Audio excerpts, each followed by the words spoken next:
Super conductor या अतिचालक। तो ये क्या होता है? देखो, ये ऐसी धातुएं होती हैं जिनको अगर बहुत ही कम ताप तक ठंडा करें, लो टेम्परेचर पर, तो ये पूर्ण चालकता दर्शाती है।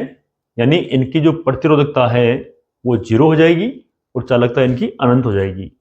और इसके साथ ही प्रतिचुंबकत्व का गुण भी दर्शाती है। तो प्रतिचुंबकत्व का मतलब ये हो गया कि पूर्ण प्रतिचुंबकत्व का मतलब ये है कि इनमें से कोई भी चुंबकीय सतह रेखाएं नहीं गुजरेगी।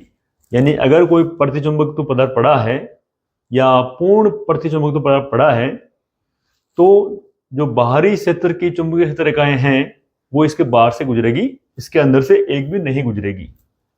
और ये सबसे अधिक असामान्य प्रतिचुंबकीय पदार्थ है। कौन? अतिचालक। तो ऐसी कंडीशन में क्या होता है, जब ये पूर्ण चालकता और प्रतिचुंबकत्व दर्शाती है, तो ऐसी कंडीशन में इनकी जो चुंबकीय प्रवृत्ति होती है वो -1 होती है और आपेक्षिक चुंबकशीलता या आपेक्षिक चुंबकीय पारगम्यता उसका मान होता है 0। और इसी प्रभाव को बोलते हैं माइसनर प्रभाव। तो माइसनर प्रभाव के बारे में अगर पूछे आपको, तो आपको यह बताना है कि अतिचालकों में पूर्ण चुंबकत्व की ये जो परिघटना है इसे माइसनर प्रभाव बोलते हैं। और इस प्रभाव में चुंबकीय प्रवृत्ति का मान होता है -1 और आपेक्षिक चुंबकशीलता का मान होता है 0। तो माइसनर प्रभाव में क्या है? देखो, एक अतिचालक एक चुंबक को क्या करता है?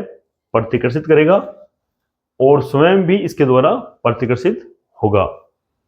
और ये इसकी परिभाषा वगैरह लिख लेना आराम से।